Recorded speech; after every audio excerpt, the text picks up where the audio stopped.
Hi, my name is Caleb Vines, and this is using the Colley matrix for the NFL. Alright, so here to start off, I'm going to give you all a quick background on the divisions and conferences in the NFL. So there are two conferences. There's the American Football Conference and the National Football Conference, and each conference has four divisions with four teams in each.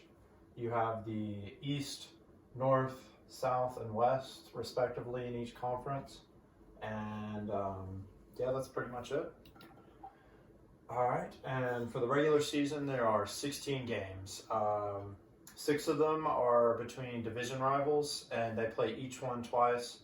And then 4 of them are for playing a NFC division.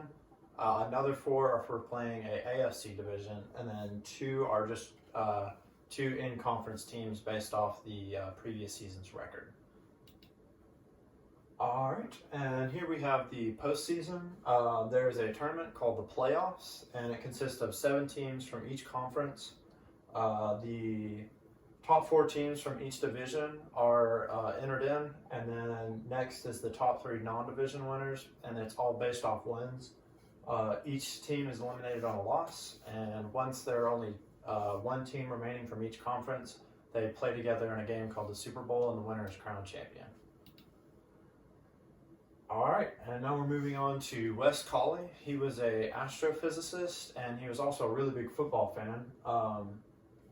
Or he is a really big football fan. He devised a system to rank college football teams because the current poll was based off opinions of coaches and media members.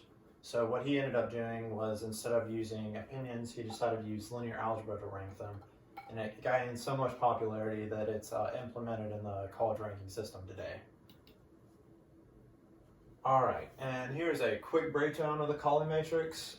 It basically takes the information like which teams played, how many wins they got, and it sets up these equations displayed in this matrix here. What this does is it not only can you rank teams off of wins, but it also gives you a strength of schedule rating. So here's a breakdown of the matrix, and I just listed these to kind of help with understanding. So if there is a team, like the Team A intersection, you do the total number of games played plus 2. If it's a Team A, Team B intersection, you do a negative amount of times Team A played Team B.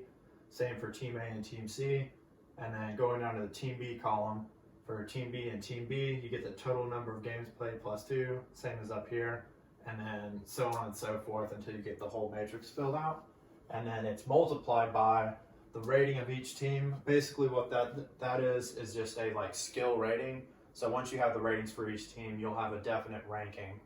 And then over here, you set it equal to this win value, which all it is essentially 1 plus the number of games over 2 plus the total amount of games played, and that gives you a win value between 0 and 1. All right, and here, this is how we're going to solve the Colley matrix. Typically, the row reduction with an augmented matrix is how you would solve a system of equations. For ease of access, we had to use Excel. So Excel does not have this function. So what we're going to be doing instead is using an inverse matrix to solve. And we can do this because the Colley matrix will always be a square.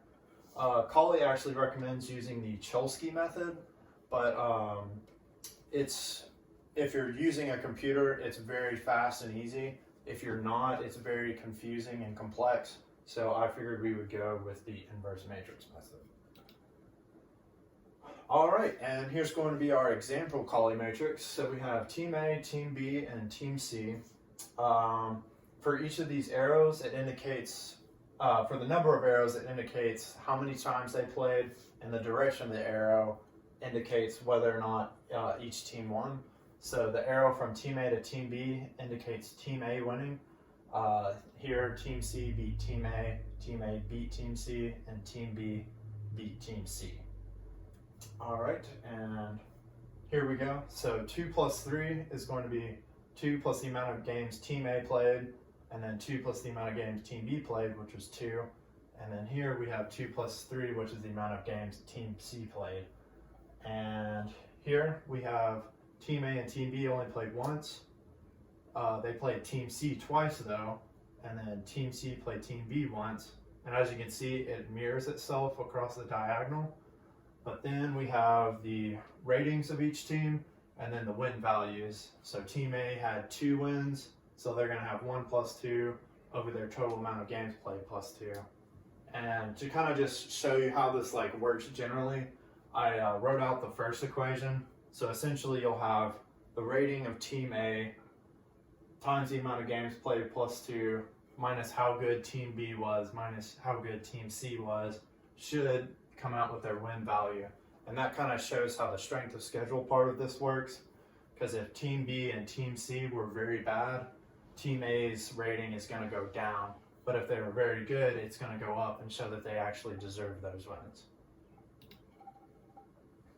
All right, and here's the arithmetic worked out. So we get 5, 4, 5, and then 3/5, 2/4, and 1/5. And then now we're going to set up the inverse.